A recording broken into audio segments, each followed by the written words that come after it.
அண்ணாமலை எதுக்கு வரணும்? நானே வரேன். எங்க வரணும்னு சொல்லுங்க, என்னைக்கு வரணும்னு சொல்லுங்க, டைமை குறிங்க. தமிழக முதல்வர் அவர்களே, இது தமிழ்நாடு, 8 கோடி மக்களுக்கும் சொந்தமானது தமிழ்நாடு ஒட்டுமொத்த பகுதிகளும். அதுல அறிவாலயத்துக்கு முன்னாடி வரக்கூடாதுன்னு சொன்னாச்சுன்னா ஏரியாவா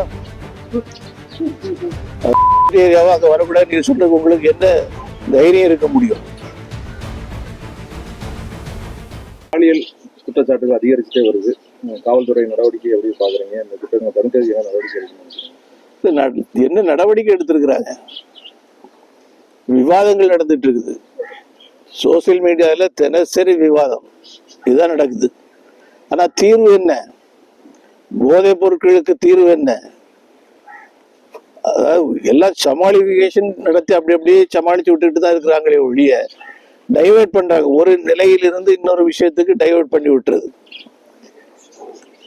தொடர்ந்து நடந்து கொண்டிருக்கக்கூடிய பாலியல் குற்றங்கள், திருப்பூர்ல நடந்த விஷயம், இங்க நம்ம மாவட்டங்களில் நடந்துட்டு இருக்கக்கூடிய விஷயங்கள், பல்வேறு விஷயங்கள்.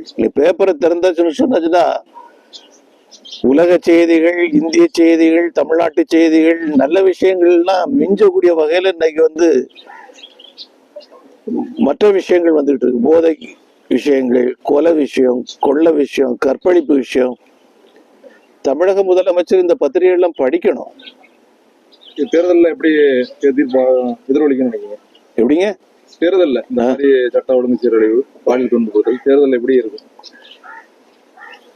2026 தேர்தல் 2026 தேர்தல் நிச்சயமாக இந்த அரசாங்கம் இருக்காது. இந்த அரசாங்கம் மிகப்பெரிய தோல்வியை அடையும். மக்கள் கொதித்து போயிருக்கின்றார்கள். அவங்களுடைய கூட்டணி கட்சியை பார்த்தீங்கன்னா எல்லா கூட்டணி கட்சிகளை சேர்ந்தவர்களும் போராட்டங்களில் ஈடுபட்டு கொண்டிருக்கின்றார்கள். ஆனால் ஒற்றை கருத்தில் அவர்கள் ஒருமுகமாக நின்று கொண்டிருக்கின்றார்கள். என்ன அப்படின்னு சொன்னாங்கன்னா பிஜேபி வந்துடக்கூடாது. அந்த ஒரு விஷயத்தில் மட்டும்தான் அவர்கள் ஒன்றுபட்டு இருக்கிறார்களே ஒழிய மற்றபடி எந்த விஷயத்திலும் அவர்களுக்குள்ளாலேயும் நூற்றுக்கணக்கான கருத்து வேறுபாடுகள் இருந்து கொண்டிருக்கின்றன. அதை சரி செய்யக்கூடிய வகையில் அவர்களால் செயல்படவும் முடியாது. தனிப்பட்ட வெறுப்பின் காரணமாக அவர்கள் நடந்து கொள்ளக்கூடிய முறைகள். அண்ணாமலைக்கு உதயநிதி சவால் விட்டுருக்காங்க. தைரியம் இருந்தாலும் அண்ணா சாலை பக்கம் வரட்டும், அதுக்கு போய் பார்த்துக்கலாம் அப்படின்னு சொல்லி ஒரு சவால் விட்டுருக்காங்க. அண்ணாமலை எதுக்கு வரணும்? நானே வரேன். எங்க வரணும்னு சொல்லுங்க, என்னைக்கு வரணும்னு சொல்லுங்க, டைமை குறிங்க. தமிழக முதல்வர் அவர்களே, இது தமிழ்நாடு, 8 கோடி மக்களுக்கும் சொந்தமானது தமிழ்நாடு ஒட்டுமொத்த பகுதிகளும். அதுல அறிவாலயத்துக்கு முன்னாடி வரக்கூடாதுன்னு சொன்னாச்சுன்னா ஏரியாவா அங்க வரக்கூடாது நீங்க சொல்றது உங்களுக்கு என்ன தைரியம் இருக்க முடியும்? இது கேவலமான ஒன்று. அவர் தன்னுடைய வார்த்தைகளை திரும்ப பெற வேண்டும். ஒரு பக்கத்துல குழந்தைகள் அப்பான்னு கூப்பிடுதுன்னு சொல்றாங்க. சரி, சந்தோஷப்படும், ஒன்றும் தப்பு கிடையாது. ஆனா எங்க பகுதியில வரக்கூடாதுன்னு சொல்லியாச்சுன்னு சொன்னா ஜெயலலிதா அம்மாவை இவர்கள் நினைவு கொள்ள வேண்டும்.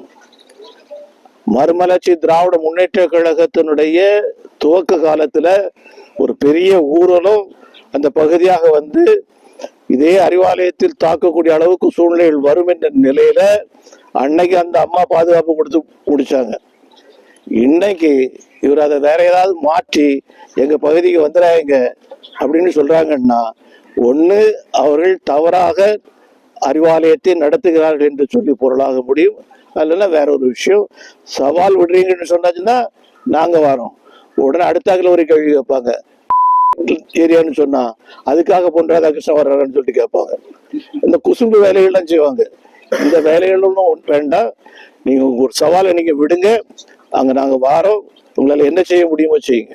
மும்மொழி கொள்கையை தமிழ்நாட்டுக்குள்ள மத்திய அரசாங்கம் திணிக்குவது அப்படின்னு சொல்லிட்டு திமுக போராட்டத்தை வச்சிருக்காங்க. இருமொழி கொள்கை போதும், எங்க மும்மொழி கல்விக் கொள்கை வேண்டாம். நான் ஒரு கட்சின்னு சொல்ல மாட்டேன், பல கட்சிகளை சேர்ந்த